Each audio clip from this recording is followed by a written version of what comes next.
Hey everybody.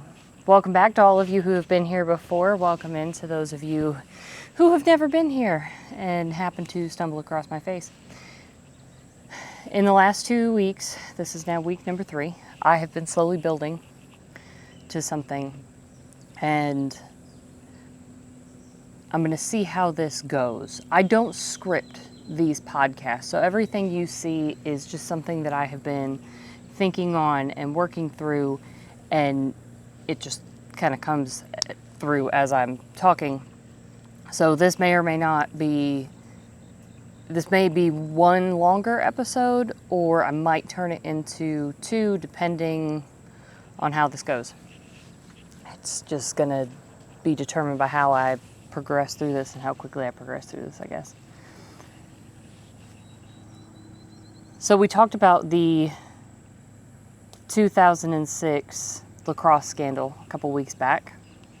If you haven't been watching the last few episodes of my show, I will encourage you to go back and start with the creation of a scandal, I believe is what I called it. Yep. So start with the creation of a scandal and then progress from there. So we covered the 2006 lacrosse scandal case, where it took 18 years for a girl to just come out and say that she lied and destroyed the lives of 3 men who did nothing wrong and ruined their reputations for 18 years. And then last week broke down the rise of Me Too. Now we're going to go somewhere in between those dates. I want you to think back to the late 2000s and early 20-teens. Early to mid 20-teens. So sometime between 2006, 2007, and 2015-ish. And I want you to really remember with me what those times were like. The times before Me Too, when political correctness was there, but it was not super enforced. Social media was on the rise. We were moving away from phone conversation to texting as our main form of communication. Bar culture, drinking culture, club culture was really at peak. Millennials were anywhere from early college all the way down to early high school, give or take, middle school, in those ranges. Life seemed simple. There was not a huge bunch of infighting. It was not black versus white, any of this stuff. That was starting to come on the scene, but we were not as divided. We had a bit more of a cohesive culture.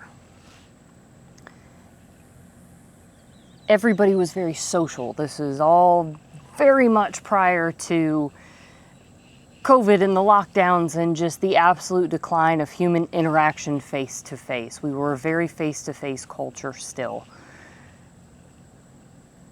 We were either texting or talking in person. Talking on the phone had kind of become a thing of the past. FaceTime, video calls, all of that was fairly new. This is the era we're talking about. And I want you all to think back to those times. Think about what you were doing, where you were at, conversations you had, and join me on this journey. Welcome back to the Green Agro Podcast.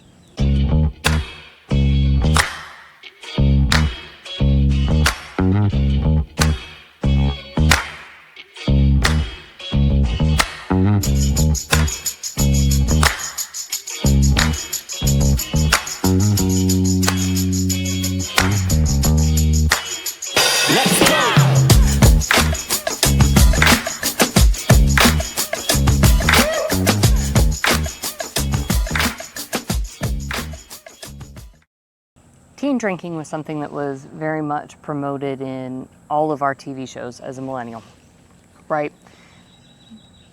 Think about all of the shows that were on. The OC, One Tree Hill, all of the teen shows at the time. I think Degrassi was on. Mind you, these are all shows I ended up watching in college because I had parents who didn't allow me to watch such things when I was young, which was smart. I knew a lot of people who did drink. I knew a lot of people who did party. I was never somebody that was in that scene. They were my friends at school, but they weren't my friends really like outside of school, you know? So the party culture, hookup culture was becoming a huge thing. 2012, the number one romance book of 2012 was 50 Shades of Grey. Right?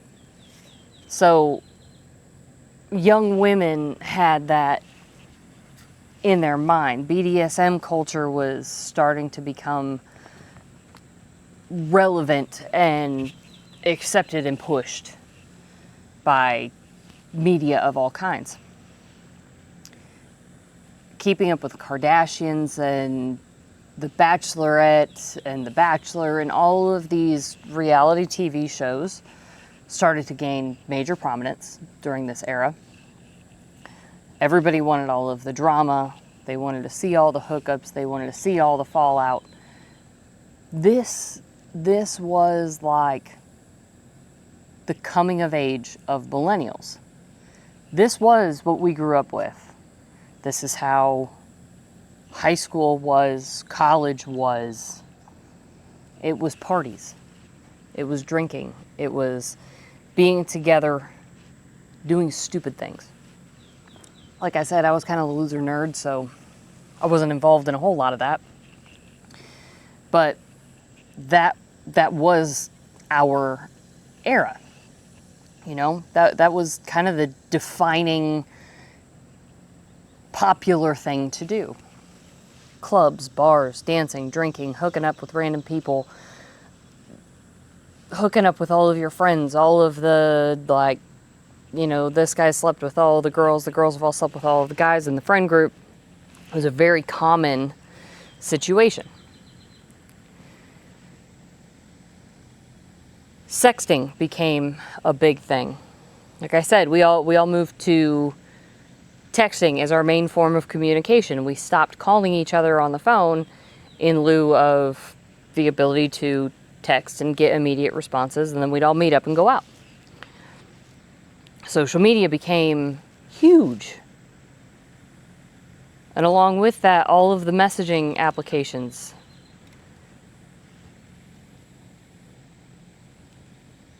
So think back. If you're a guy, and if you're a woman too, but mainly I want to focus this on men because I have a point. Think back to all of the relationships that you had. As far as you hooked up with some girl, sending dirty texts back and forth. And I want you to put yourself into a scenario. It's the year 2026. And all of a sudden the police are knocking at your door.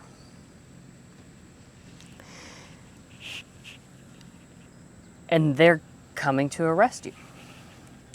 Because sometime in the months from January to March of 2015,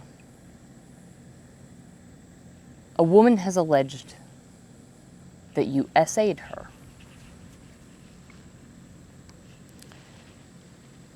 And when you ask them who it is so that you can try to even rule out having had contact with this person, they say, you don't get that information. You're just going to go to jail, not be able to mount a defense. She's saying this. She can't narrow it down from the 3 months, but sometime after the incident, she told a couple of her friends And her friends also can't narrow it down any further than somewhere in those 3 months. But yes, she did tell them. And you're getting carted off to jail for something that happened 11 years ago. They won't tell you who. They can't actually like get down enough detail to even tell you when. But you're being arrested, you're going to jail. You don't have the opportunity to go back and try to find interactions that you had with this girl because you don't know who it is. And at the time, you were hooking up with a whole slew of people because you were at the club every weekend. You had all kinds of different women come and go through your life because you were in your 20s and you were living like a heathen. Hedonistic culture had just been peak. But she's alleging vile things and you can't defend yourself. And she hadn't come forward until 2022. So she waited 7 years to even come forward with this. She didn't have a problem with it at the time. She didn't take it to the police at the time. But 7 years later, after the Me Too movement, she's decided that this is a big problem. And you're off to jail. Ladies, think about, for men, this is probably pretty easy to imagine, finding yourself in this situation. Ladies, a lot of you have a tendency to side with the woman in these kind of matters. But I want you to think about your brother, your uncle, your boyfriend, your husband. Think about the things he may have done in that era where it was super normal. We normalized that culture. The media helped normalize that culture. So I really want you to think through. This girl didn't have a problem enough at the time to go to the police. Her friends didn't encourage her to go to the police. She can't even place when it happened. And neither can they. But 7 years later,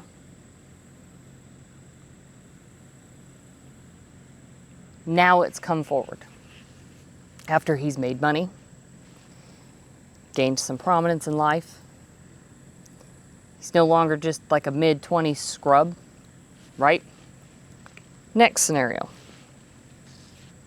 Think about the dating app culture also, right? Dating apps were a big deal. Dating apps stayed a big deal really into COVID. COVID kind of killed that out for the most part because you're not really like going to meet up with people. COVID killed many things. But say you were dating a girl from a dating app back in 2014. And again, keep in mind the cultural era we're talking about. And the types of girls who are in clubs, okay? This is not like the closet shut-in types anymore. Like Gen Z, you probably don't understand our era as well as millennials understand our era. It's like, no offense, just that wasn't really your group. You were a little bit behind us on that. So, you know, our culture as millennials was very hedonistic, very in-person, and really kind of gross, okay? So, you know, give us a bit of a break on that one. Like, the biggest romance novels were 50 Shades of Grey, guys. Like, our generation is pretty gross. Let's just keep that in mind. But you were dating this girl, and while you were hooking up with her, you slapped her on the ass, choked her, and all of these things, right? You had kind of a rough go. She didn't complain in the moment. Didn't really say anything about it. But then all of a sudden, in 2022 again, after you've made money and come into a little bit more prominence, all of a sudden she comes forward and says, well, I consented to sleeping with him, but I didn't necessarily consent to these things. And actually says, I didn't know whether to be excited or scared. That's what she tells the police. 8 years after the fact, mind you. So it wasn't a problem at the time. Not a problem enough to take it to the police and actually report it. She decided 8 years later that it was a problem. And again, the police come and get you. And when you ask who the person is and when the time range, like, who is this person? We can't tell you we're protecting the victim. How do you mount a defense against that? Part of the reason in the United States that we have a right to face the accuser is so that you can actually mount a defense. You don't just have someone making claims that you can't mount a defense against.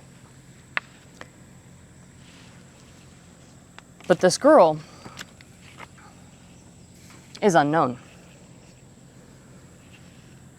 A little bit more of a concentrated time range, but again, in that time range, living in peak hedonistic culture, if you were kind of that guy, that might be 2 or 3 different women that now you have to try to rule out. And you got to think through what text messages you may have sent, what text messages may have sent you during that time frame, and try to put it all in context. How do you mount a defense against that? She doesn't have any proof. Just a feeling that, well, maybe 8 years ago, we were hooking up, but I don't know if I consented to certain aspects of said hookup. Scenario number 3. You dated a girl for 1.5 years.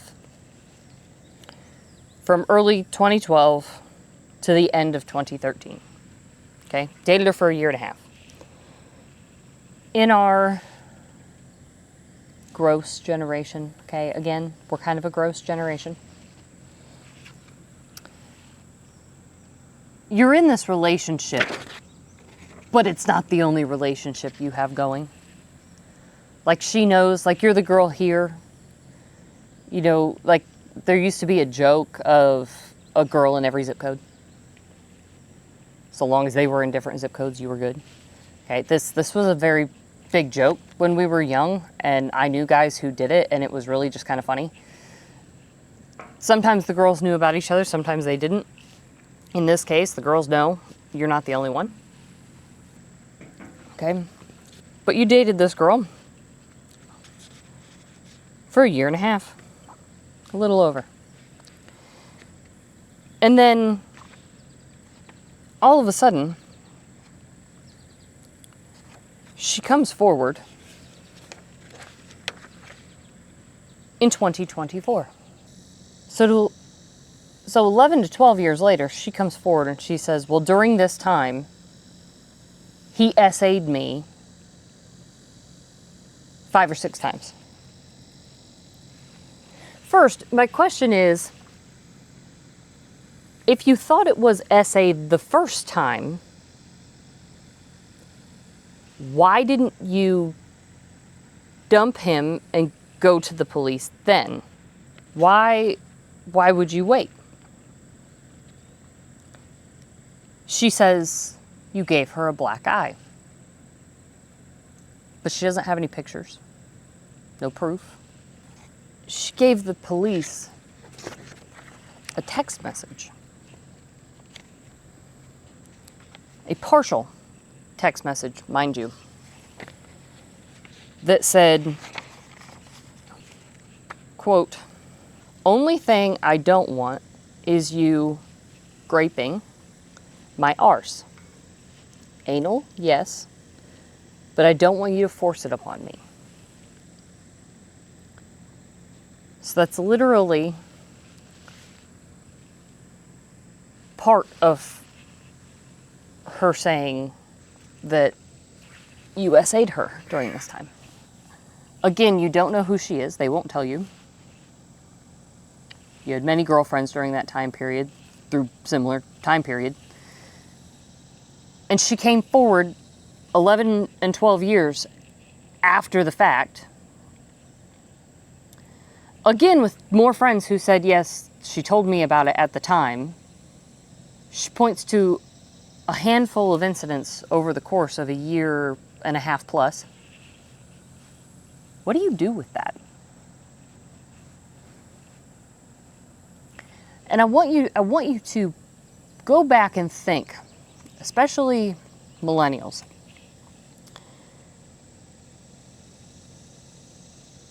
You could have had a perfectly consensual relationship, for a long-term relationship, but the girl has now decided that pieces and parts of it were not consensual. You had no way of knowing at the time, but here you are, in 2026, with no idea which one of the girls this is, only a partial text message to search for in all of your information from then on. And I mean, our hedonistic culture really went all the way up until 2020 and COVID, when basically everything got locked down and everybody stopped leaving their homes.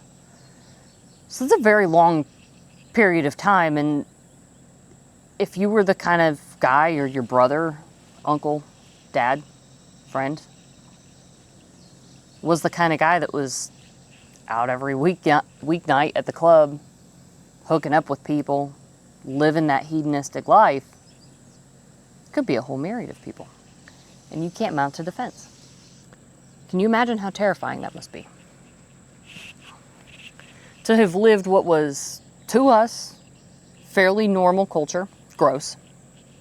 Again, I can't stress, the millennial hookup culture was disgusting. But I want you to think about that happening to someone whom you love. I want you to think about the types of text messages that you've sent in the course of your hedonistic ongoings. Things you may have said that could be yanked wholly out of context, and because you're not sure which girl it is, you can't go back and find the actual context. Because if you said things to a woman that, when pulled out of context, make you look disgusting and despicable, you might have a problem. And nobody had a problem with it at the time. No one went to the police at the time. You had no way of knowing you'd done something that she thought was wrong. As a matter of fact, she continued dating you for the most part for all of that. Stayed in contact. Contacted you again after. Everything seemed normal. Continued on. In all of those scenarios, contact continued. You were still bantering back and forth. Disgusting, but gross flirting. We'll call it gross flirting. Sexting back and forth. Well after the fact. But they were able to come forward years later to accuse you of crimes, because they decided they were crimes later. And at this point, it's just he said, she said. There's no actual evidence. There's no pictures. There's no video. There's no DNA. But you're getting drug into court. you're getting drug off to jail. With no ability to mount a defense because you don't know who they are. And really, it could have been anyone. Because what if the girl made up the text messages? What if you didn't actually hook up with that girl? What if the screenshots of messages that she brought weren't hers? That's a lot of what if. But your life would be ruined. Ladies, your husband, brother, best friend, your dad. Could have happened to any of them. Can happen to any of them, because that's actually what's happening to Andrew and Tristan Tate right now.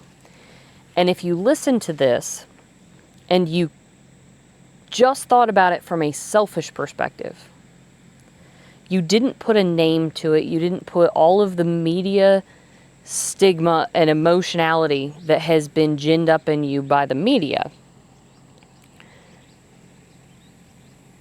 the thought of these things probably terrified you. Because it should. Because every normal man, whether you lived that lifestyle or not, in this day and age, any woman from your past, even one you were with for years, she can turn around and decide 12 years later that what happened in the course of that relationship counts as SA and you deserve to go to jail. That's the reality of the situation. This is why I have a problem with these cases. Because it's absolutely insane to me that a woman can send a man to jail on a he said, she said basis.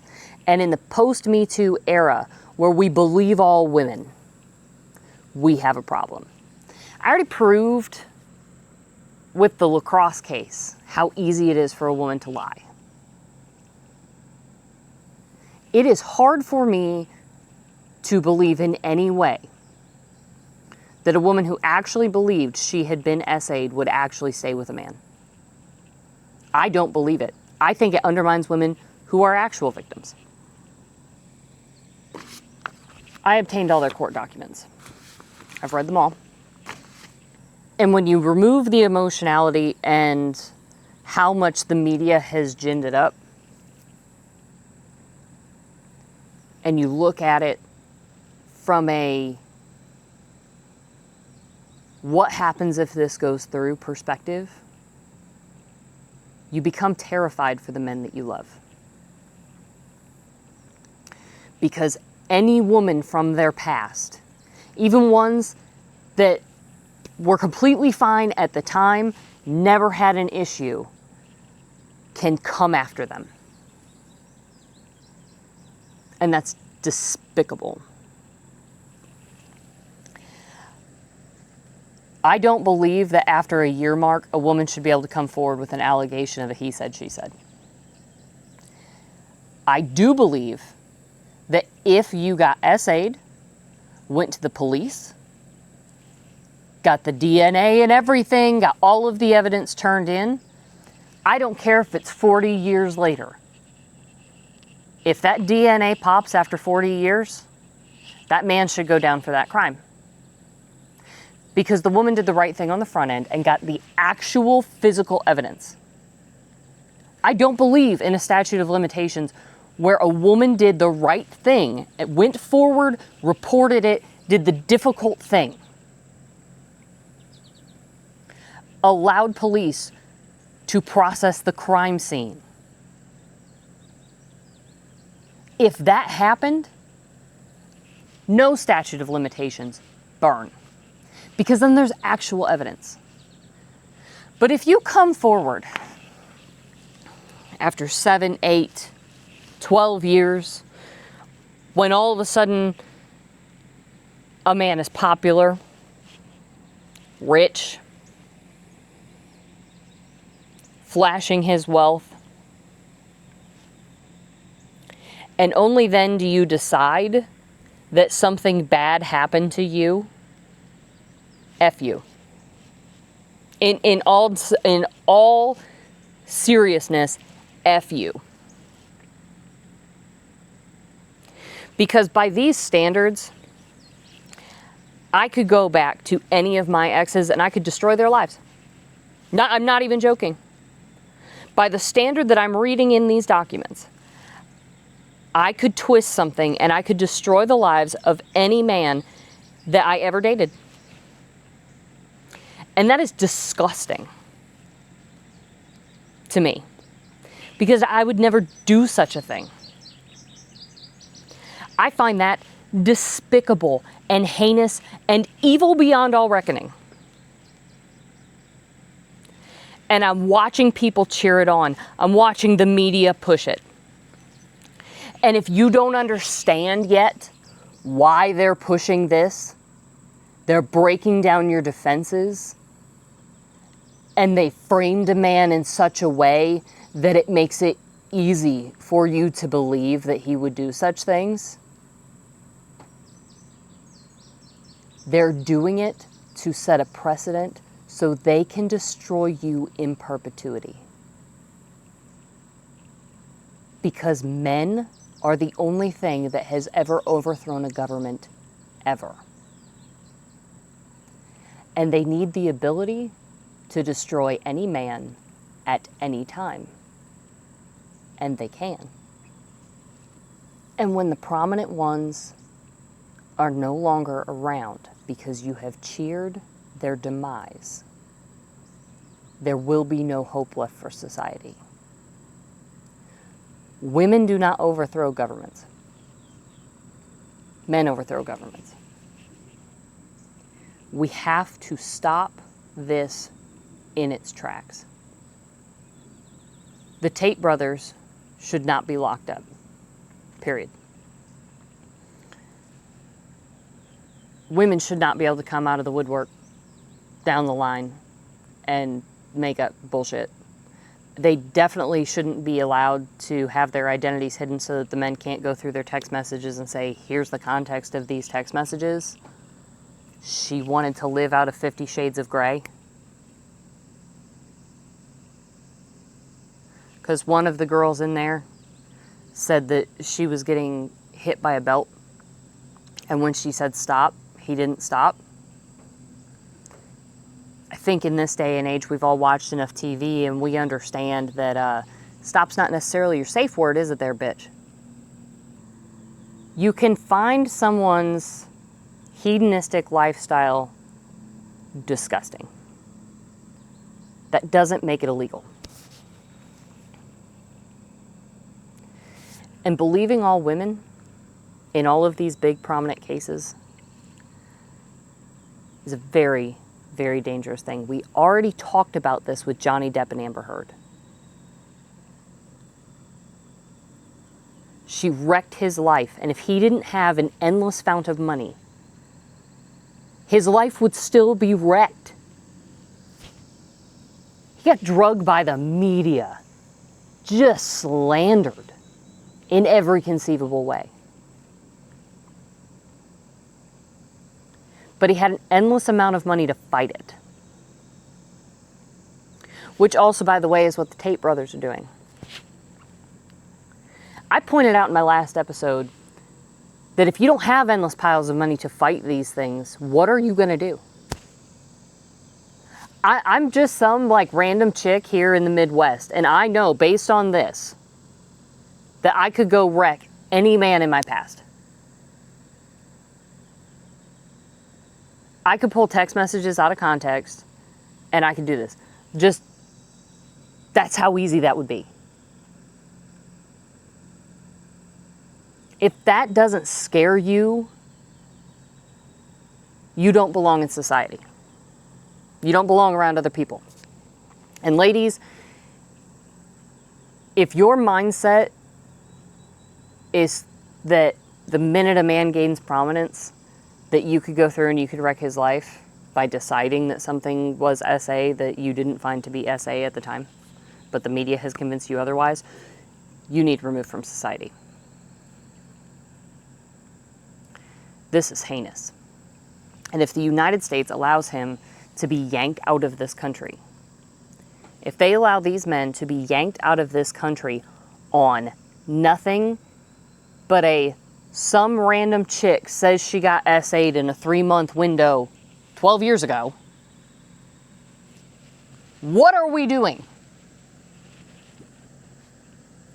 You need to understand what they're trying to do. And you need to run from it as fast as possible. So remove your head from your sphincter. Stop allowing the media to twist your mind in a loop and bypass your critical thinking skills. I want you to think about your lived experience. I want you to think about the text messages that you've exchanged. As a woman, if you've exchanged text messages with a man and you've thought through it, just sit and think for a minute. Think about the text messages that you've exchanged with someone. If you could yank those out of context and make that man look really bad, you know everything you need to know. Because that's what's been done. And the fact that a government is participating in it is heinous. But it's also a government who's been arresting its citizens for speech. It's not an okay government. It is a corrupt, despicable government that can't take criticism of its own failings. And the two most prominent voices on the internet who are criticizing them are the ones they're targeting. Wake up. Free the Tate brothers, or watch the collapse of the West in real time, and understand no one will be able to fight it because the men will all be locked up. We already know that we're already 10 miles up the creek in the middle of nowhere as far as how bad our lives are getting. This goes through, the government has won. Think on that. Put your emotions aside. Stop just believing that every heinous accusation holds weight. I've read every line of these files, and it seems bad. It hits you in the gut, but when you set aside like that emotionality and you look at it from the 10,000-foot view, bullshit. It's unmitigated bullshit. We're gonna lose if this goes through. And I mean, lose all hope of freedom in the future. Every doomer bad thing you think can happen will be allowed to happen. The reason I spent so much time covering from what happened all the way back in 2006 to current is for this reason. Look how far we've come. And it was Hollywood, and it was the media, all of whom are tied to the CIA and trying to get you to believe something instead of your own lived experience. They scared us during COVID. I say us, they didn't scare me at all. My life didn't change. They scared people during COVID into believing that it was real. So real, in fact, that when they finally told the truth and said that it was indeed made in a lab, they canceled everybody who fought them. When all of it came out, there's still people who believe the lie. We're living in the day and age of psychological warfare. This is psychological warfare. The way they're portraying this in the media is psychological warfare. I read the articles from CNN and every other major publication that already had access to legal documentation before I went in, applied for it under the media, and got my hands on it. I read their accountings of it. You want to know which way they leaned? I bet you already know. There's not many people who sat and read it who were willing to set their emotions aside and go, okay, yeah, like they lived kind of a really disgusting lifestyle there for a few years. Ew. Again, I'm not seeing actual laws being broken. I'm seeing some bullshit. I'm seeing the media and the government colluding to make it look as heinous as possible so that the dum-dums will buy it. They think you're stupid. They do. This is the media and the government treating you like you're stupid. I have watched men defend this shit online. You don't think some chick can fucking ruin your life after this?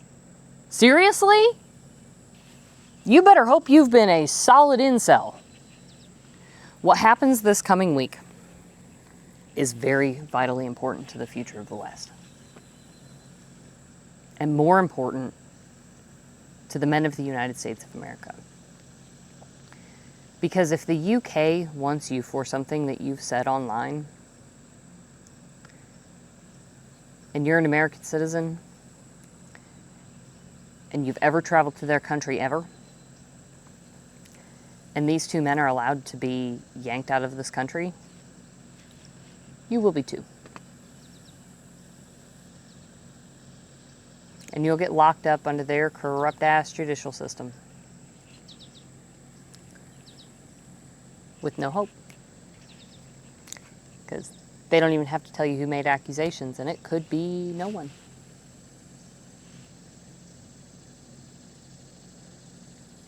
Two of the three scenarios I read in there actually, to me,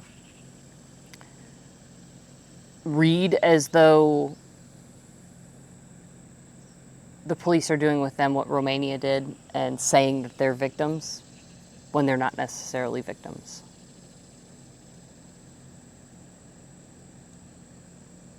And the other one, I think, is just doing it for attention.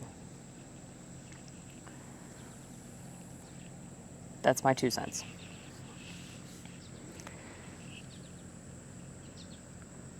Comment and let me know if you want more. I'll actually do an episode, and it might have to be Rumble only, but I'll do an episode and I will read their legal documentation to you,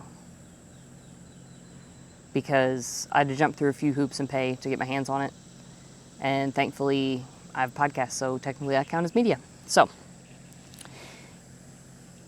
if you want the full details and you want me to read it, let me know.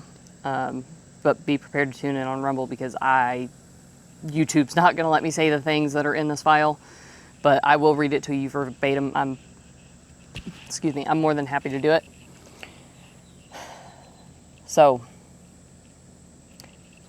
free the Tates. Otherwise, we're cooked. Have a great one.